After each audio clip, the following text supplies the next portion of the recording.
Саламатсыздар оқушылар. Бүгінгі күндеріңе сәттілік тілей отырып, бүгінгі сабағымызды бастайық. Сабағымызда жаңа сабағымызды бастамастан бұрын бірінші тақтаға назар салыңдар. Назар салайық. Бұл жерде біз қандай құндылықты көріп тұрмыз? Некелесу, отбасы.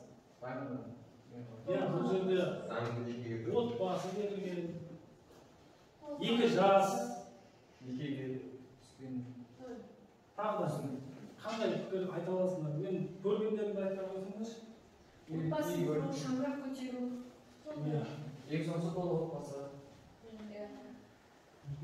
Яғни бүгінгі біздің сабағымыздың тақырыбы осымен тікелей байланысты. Отбасы құқығы негіздерімен тікелей байланысты екен. Біздің тұңғыш қазақтың ағартушы ғалымы, педагогы Ыбырай Алтынсарин не деген екен? Балаға берілетін бірінші тәрбие ата-анасын, туған-туысын, жолдасын сыйлауға үйретуден басталады. Себебі ата-анасын сыйламаған бала жолдасына да, қоғамға да пайда келтіре алмайды деп Ыбырай Алтынсарин бабамыз жақсы керемет даналық сөзін айтқан екен. Яғни оқушылар, бүгінгі жаңа сабағымыз не екен? Отбасы құндылығы немесе отбасы негіздері. Отан отбасынан басталады дейді. Яғни біздің жаңағы мемлекетіміздегі әрбір отбасы кіші мемлекет деп қарастырсақ, сонда сол кіші мемлекет тыныш болса, онда мемлекетіміз тыныш, бейбіт заман болады деген сөз.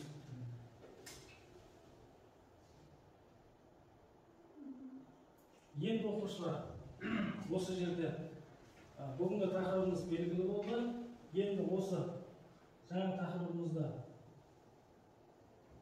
өтпес бұрын біз барлығымыз топқа бөлініп алсақ. Мына жерде қазақтың мақал мәтелдері берілген, сол бойынша біз 3 топқа бөлініп алайық.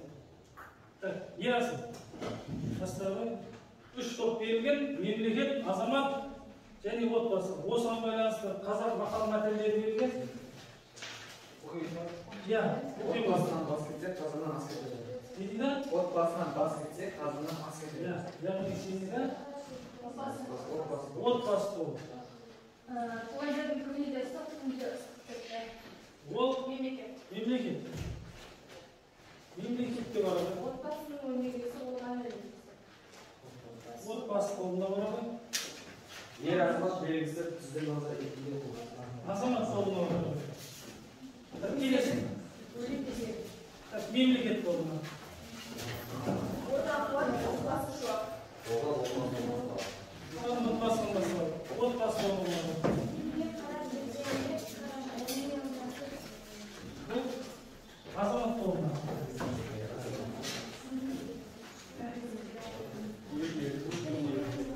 Азамат толында барады.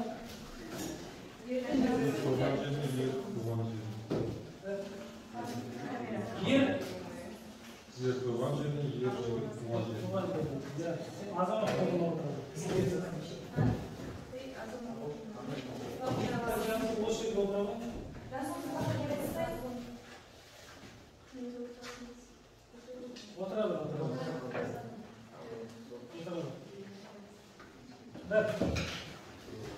Топқа бөлініп, енді біз жаңа тақырыбымызды бастамастан бұрын үй тапсырмасына бірнеше тапсырмаларымыз бар. Үй тапсырмасын қысқаша.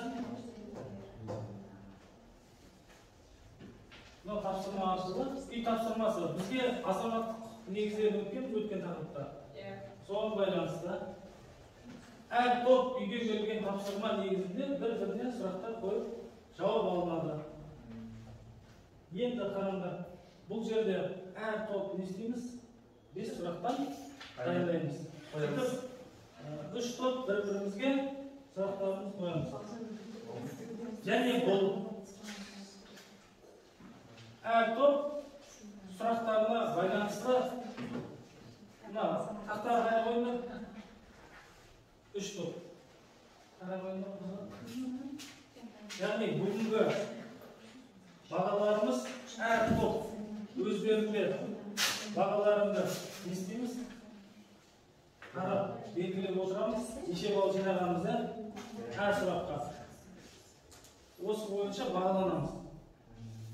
яғни 15-20 бол жинасақ 5, 10-15 бол жинасақ 4, 5-10 бол жинасақ 3. Яғни қанағаттанарлық деген. Енді үй тапсырмасы.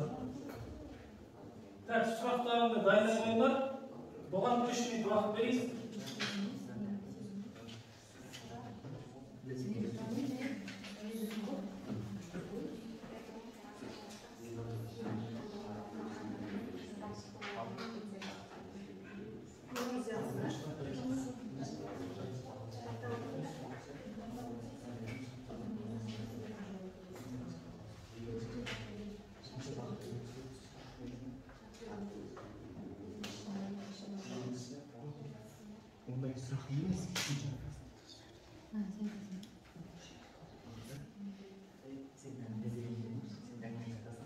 Болған жоқ, бекіп берсеңдер болады. Болды.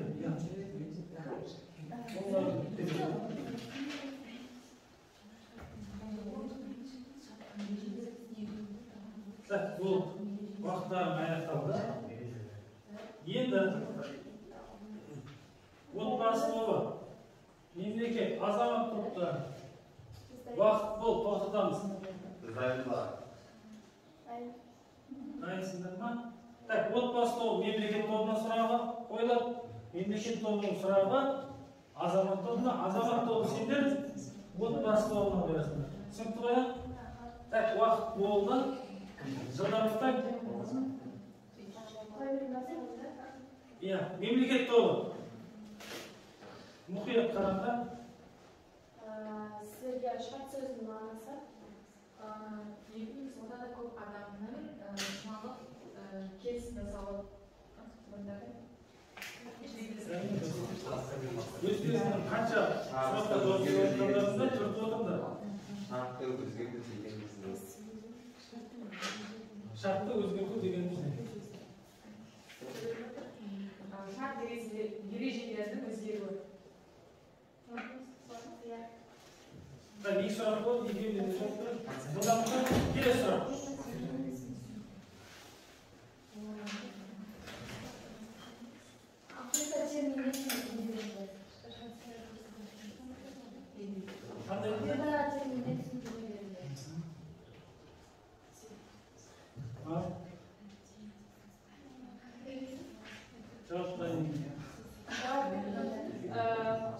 Тиімді ұсыныстарды клиентке ауызша немесе жазбаша етіп клиентке айтып хабардар етіп келесі Шарттың ережелері. Шарттың ережелері.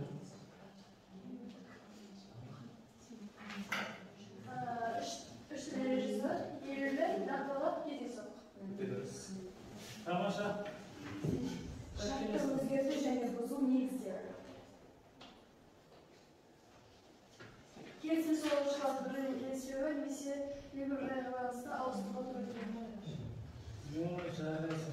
Керемет. Отбасы тобы, мемлекет тобына 5 сұрақ қойды, бесеуіне де жауап берді.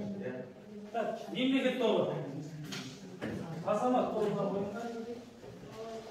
ұсынысты қабылдайтын тұлға. Ұсынысты қабылдайтын тұлға.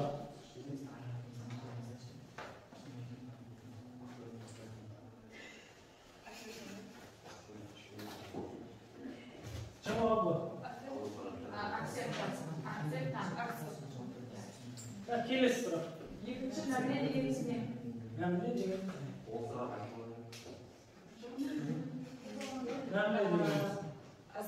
Азаматтармен заңды құқықтарға негізделе жасалған екі адамның арасында болатын келісімшарт. Келесі сұрақ. Шарт келісімі қай кодексте қандай бапта жазылған? Шарт келісімі. Шарт келісімі. 398 бап. 398 бап. Қандай кодекс? Азамат. Біз жауап берсек бола ма негізі ол негізі? Жоқ, келесі. Мына өзгеріп жатыр. Акцепт деген сөзге түсініктеме.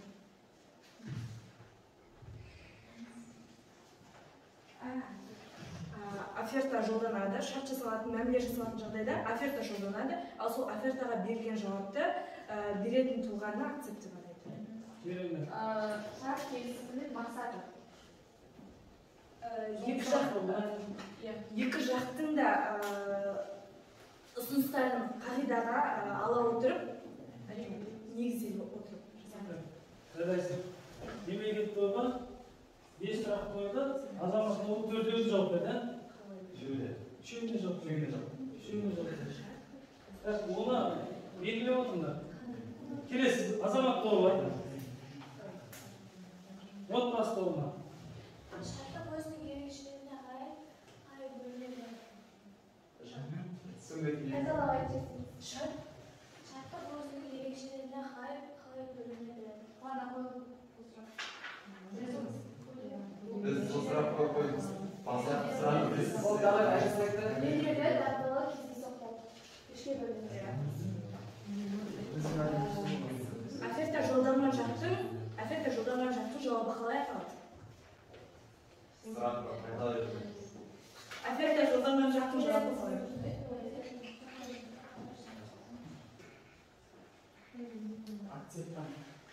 Акцепт.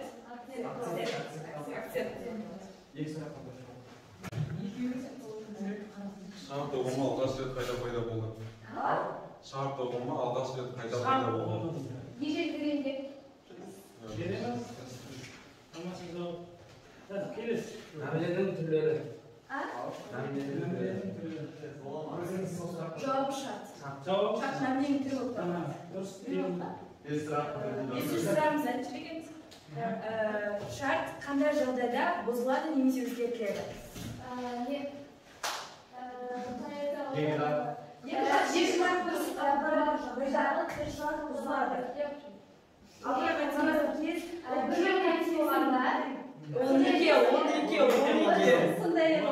Екі жақтың келісімі бірдей болмаған. Екі жақтың келісімі бірдей болмаса, шарт міндетті түрде сол кезде бұзылатын болады. Ал екеуі келісіп не болатын болса, шарт бұзылмайды. Шартында тарабын толық қанағаттандыра алмаған жағдайда немесе өзгерту енгізуге екінші тарап өзгерді.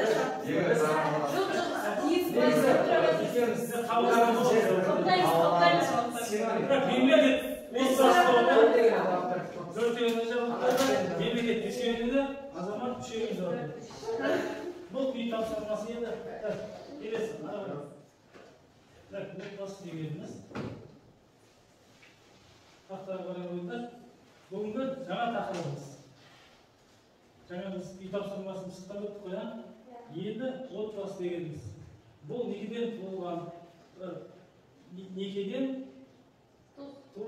туыстан бала асырап немесе балаларды тәрбиелеуге алудың өзге де нысандарынан туындайтын және отбасылық қатынастарды нығайту мен дамытуда септігін тигізетін мүліктік және мүлікке қатысты жеке бастың құқықтарымен байланысқан адамдардың тобы. Яғни отбасы дегеніміз осы екен. Отбасылық құқық, отбасылық қатынастарды реттейтін нормалардың жиынтығы.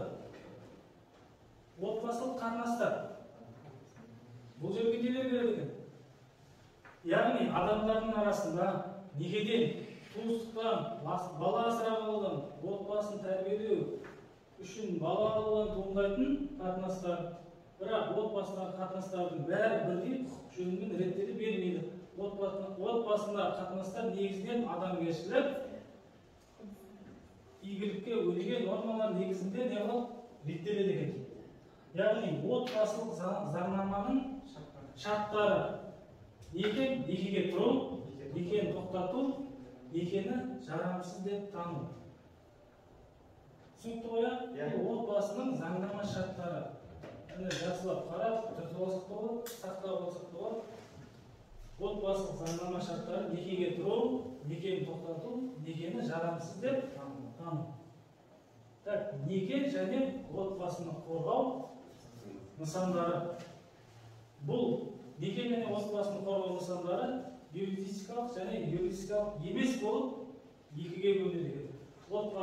Юридикалық дегеніміз отбасылық құқығын бұзылған немесе таласқа салынған құқықтарын қорғау бойынша өкілетті мемлекеттік органдардың тартылуымен қорғау, яғни соттың, прокуратураның шығарған шешімдерімен, одан кейін юридикалық емес нысандары отбасының құқықтары мен мүдделерін қорғау бойынша ұйымдар мен азаматтардың әрекеті, яғни бұл әрекеттер көмек сұрап мемлекеттік органдарға жүгіну азаматтардың өз бетімен жүзеге асырылады екен.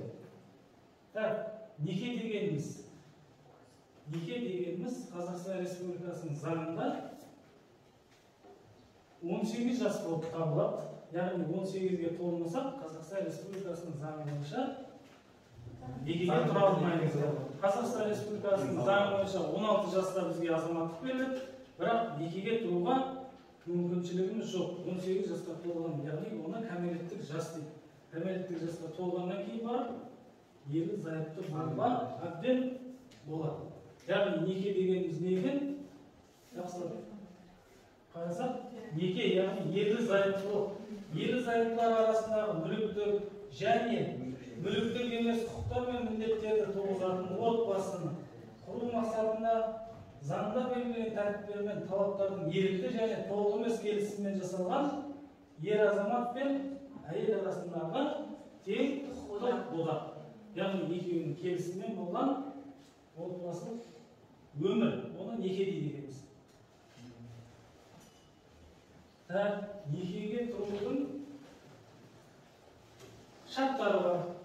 Некеге тұру шарттары. Некеге тұрушылардың өзара ерікті келісімдерінің болуы, яғни екі жастың келісімі болу керек, неке жасына не істеу керек? Жасы толу керек, яғни жаңа айттық, 18 жасқа толу керек. Некеге тұруға кедергі болатын жағдайлар болмау керек екен.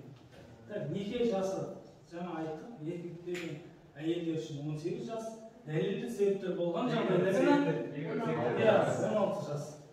Дәлелді себептер ол анау үшінші себептер түрі баланың дүниеге келіп қалуы, жүкті болуы, басқа да жағдайлар бойынша. Яғни осы жағдайларда не істеген, яғни қайта қарап республиканың жаңа мемлекеттік конституциямызға сай келе ма, келмей ма,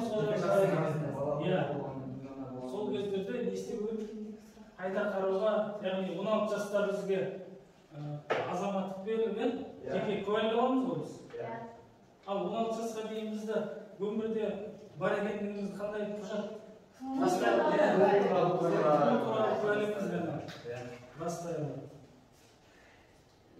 Неке отбасын құрудың негізі болып табылады, яғни жаңа айтып өттік оны.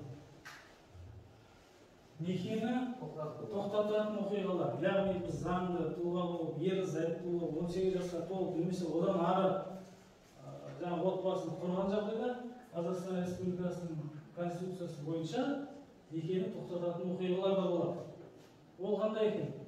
Бірінші, ерінің қайтыс болуы немесе әйел адамның қайтыс болуы, екі, соттың шешімімен ерлі зайыптылардың несі, біреуінің өмірден өтуі деп жарияланса, некенің тағы да үшінші себеп некенің болып, ол ажырасу өтті. Екі жақтың келісімі яғни некеге тұрғаннан кейін осындай некені тоқтататын осындай үш түрлі оқиға себептері бар. Қазақстан Республикасының азаматтық кодексінің 31-ші бабына сәйкес, егер азаматтар осындай үш жағдай тіркелген кезде не істелген некені тоқтатуға болады. Заң түрде болады. Отбасы кодексінің 11-ші бабында неке қиылуына жол берілмейтін негізгі себептер. Яғни бір жынысты адамдардың, олардың біреуі басқа тіркелген некеде тұратын адамдардың өз бір некеде болып, екінші некеде тағы тұруға, екіншісінде тұра алмайды. Жақын туыстардың, бала асырап алушылар мен асырап алған балалардың, асырап алушылардың балалары мен асырап алынған балалардың, яғни туыстық қатынаста болған жағдайда олар да мүмкіншілік бермейді. Ондай адамдарға неке шарт қойылмайды.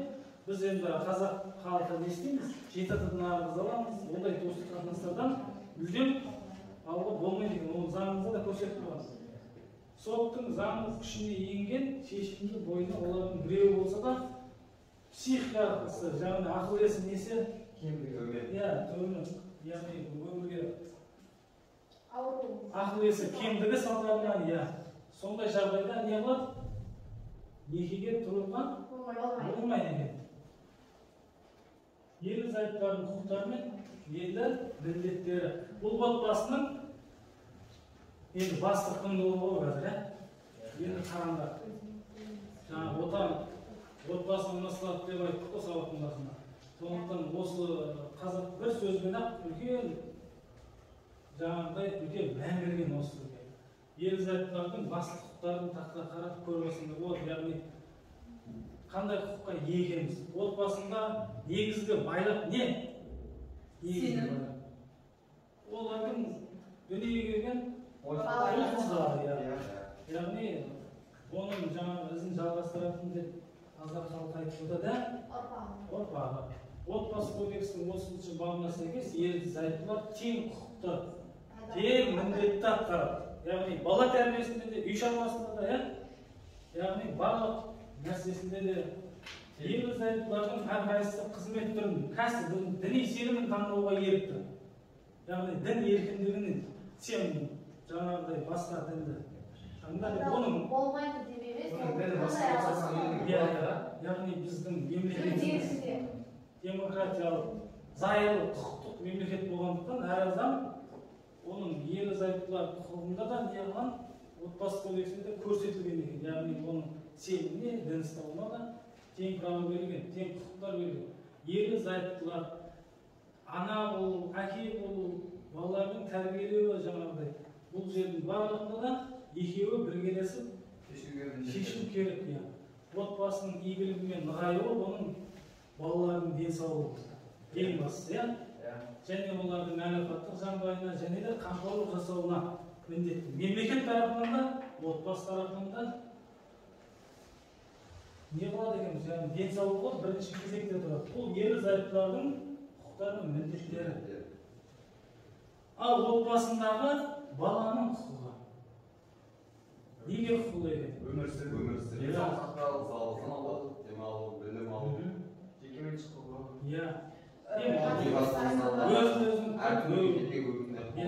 Сендердің мамандықтарды таңдауда өз еркілерімен мамандық таңдауға, үлкен өмірге қадам басу үшін таңдау жасауға ерік өздеріне болу керек екен да.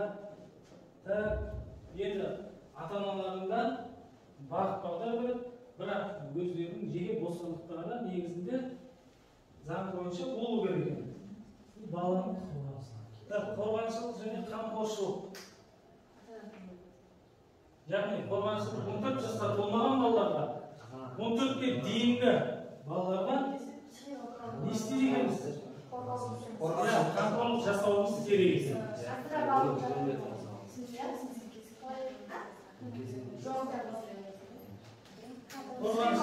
Кез келген балаға 14 жасқа дейін мемлекет, дұрыс айтасың. 14 жасқа дейін. Бұл айтқан құндылықтарымыз барлығы Қазақстан Республикасының мынаны жазып алсақ та болады негізінде, Қазақстан Республикасының неке және отбасы туралы заңы 1998 жылы 17 желтоқсанда нөмірі 321 осы кезде қабылданған нөмірі 321 бабында. Ол 7 бөліммен 28 тарау 213 баптан тұрады. Яғни неке, ерлі зайыптылық отбасы туралы неке бұл Қазақстан Республикасының заңнамасы, кодексі. Осы жерде жаңағы біздің айтып өткен отбасы құқығы, отбасына бала құқығы осы жерде айтылады.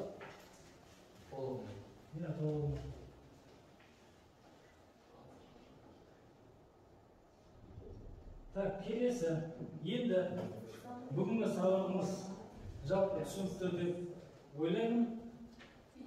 Енді осы бұл жерде азамат тобы, қараңдар, азамат тобы.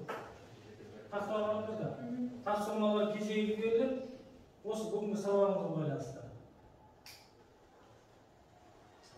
Жұптық жұмыс немесе топтық жұмыс. Мына жасылап көріп алдыңдар. отбасылық құқықтық қатынастар субъектілер, принциптер, қамқоршылық және патронаттық туралы жазу. Түсінікті ғой? Көріп алдыңдар ма? Келесі топ, мемлекет тобы қараңдар, сендерге тапсырма. Бала шеңбері бойынша неке туралы жалпы түсінік. Қазір мен соны айттым ғой, енді соны қорғамайсыңдар да өздері. Некені қорғау, некені тоқтату, неке жылдың тәртібі. Келесі отбасы тобы ерлі-зайыптылардың, ата-аналардың, баланың құқықтары мен міндеттерін жазамыз. Сөйтіп, бұған енді бір 2 минут уақыт жетіп шығар, ойланып ғой, ал уақытымыз оқушылар таяп қалды. Қана енді біз мемлекет тобынан бастайық.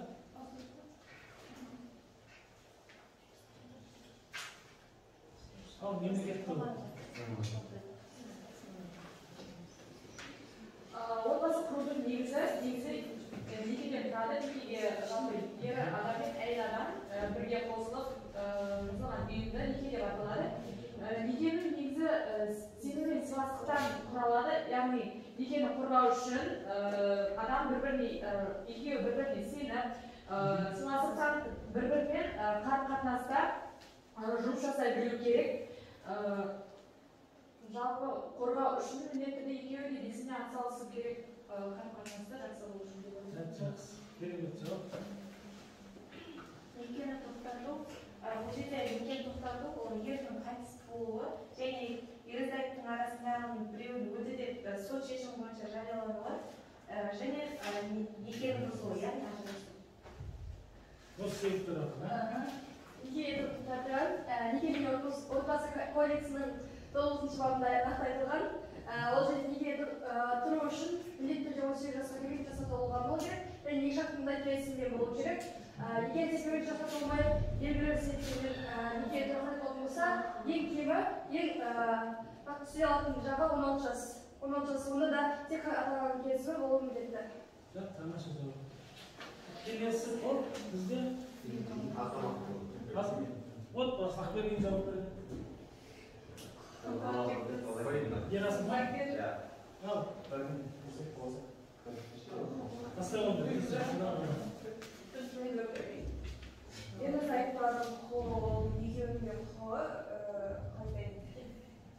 екеуінің құқығы тең болады және де қазіргі уақытта бұрынғы заманда ер кісі бір саты жоғары, әйел кісі бір саты төмен болған еді. Қазіргі уақытта мен оны тең құқығы деп ойлаймын. Потому что екеуінің де міндеттері бірдей болады.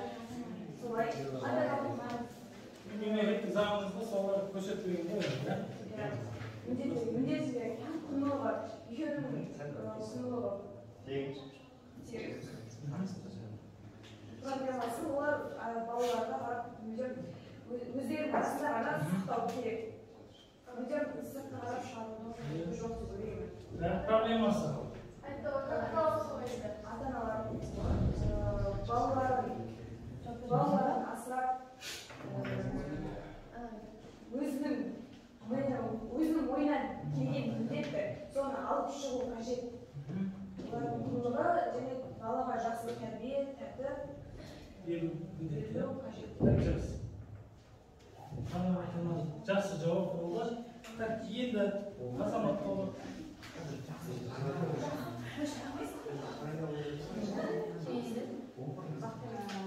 Ең алдымен отбасы дегенімізіне осыған тоқталып кетейік. Отбасы дегеніміз мүліктік және мүліктік емес қағидаттарға, жеке құқықтарға, міндеттемелер арқылы байланысқан адамдардың тобы. Бұл отбасында адамдардың құқығы тең және отбасы ол заңға бағынбайтын заңның тәуелсіз саласы болып табылады. Бұл туралы біздің Қазақстан Республикасының 2011 жылғы 26 наурызда шығарған неке және отбасы дейтін кодексінде айтылған. Ал отбасыдағы қатынастарды реттейтін құқықтық нормалардың жиынтығын отбасылық құқық деп атайды. Отбасылық құқық бұл заңға жаңа айтқандай бағынбайды. Отбасында некеден, туыстықтан, асырап алудан, балалардың отбасында тәрбиелеуден туындайтын қатынастарды отбасылық қатынастар деп атайды. Бұл отбасының өзінің ішкі принциптері, субъектілері бар. Жаңа айтқандай, ол біз айтамыз ғой, отбасы ол кішігірім мемлекет деп. Сол сияқты оның да өз заңдары мен принциптері бар ішкі. Ол ішкі сыйластықтан және махаббаттан тұру керек. Және ол тек баланы бірге бағып қауға ғана емес, бір-біріне деген сүйіспеншілікпен байланысып жүретін болу керек. Енді олай жасаңыз.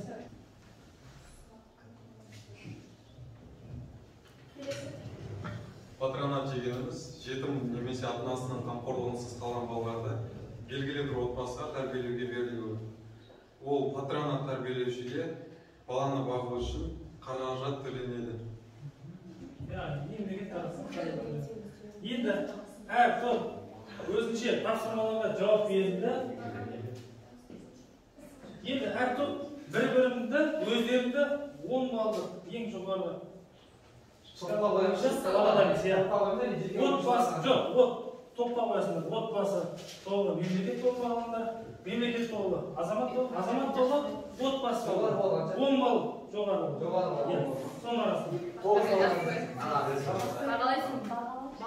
Бірінші тапсырмада белгілі болу кезде қанша баладан тұр?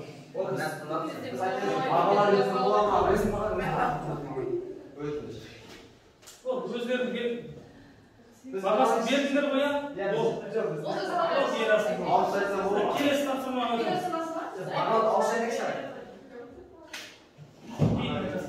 соңында азамат тобы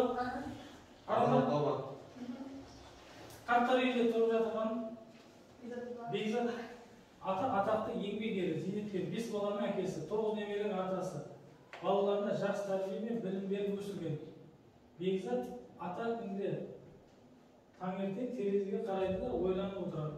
Не жөнінде ойланып отыр деп ойлайсыз. Азамат тобы жақсы қараңдар. Сіздерге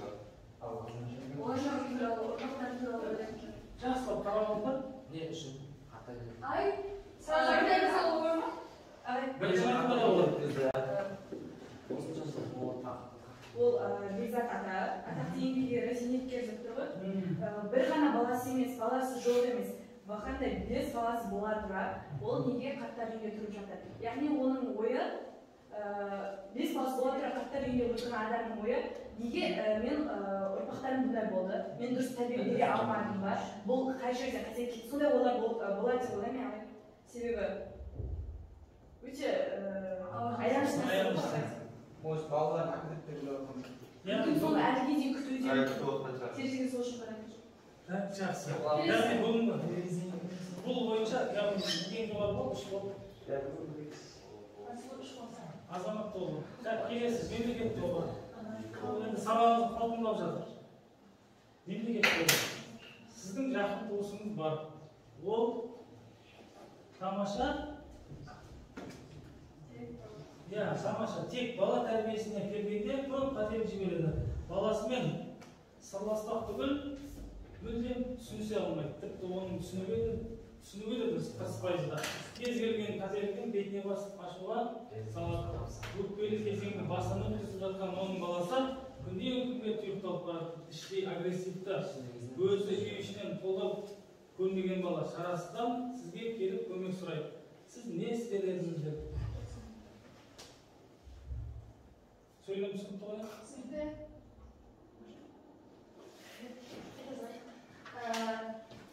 бұл жерде балалар тек қана психологиялық жағынан қолдау көрсету керек. Және де бұл жерде бұл мәселеде балам емес, қасынан тұрып ата-анамен жұмыс істеу керек. Себебі ата-ана өзгермесе, балаға одан сайын ауыр бола береді. Ата-ана өзін жұмыс істеу керек. Егер ата-ана жұмыс істемесе, балаға психологияға прям үлкен деңгейде көңіл тура келетін болады. Сол себепті ата-анаға жұмыс көңіл керек. Келесі. Отбасы тобы қорытындыласымен бүгін сабағымызда. Кейбір ата-аналардың баласының әрбір істеген іс-әрекетіне көңілі толмай, сен істей алмайсың, қолынан келмейді деп айтып жататынын байқаймыз. Балаға осылайша баға беруге, ата-ана жалпы қолына баланың келешегін келетіндіруге осы әдіс қосқалы тұрады дегенге келісесіз бе? Негізі қол емес. Бірақ айтпағым жетті. Ол өзінің баласының болашағы үшін айтып Ата-ана жалпы қолыма. Қол емес негізі. Балаға жан-жақты қолдау керек. Баланы бұл сөздер арқылы баланы арқалатады. Одан бөлек баланың өзінің психологиясы оқытылады. Бала ата-анасын сыйлаудан қалады. Алға қойған мақсаттар жойылады. Баланың ойындағы заттары бәрі жоғалады. сенімділік. Егер ата-анасы оған жақсылап, сен мынандай боласың, сен мынандай деп жан-жақты қолдауды берсе, ол баладан келешекте жақсы адам шығады деген ойдамыз.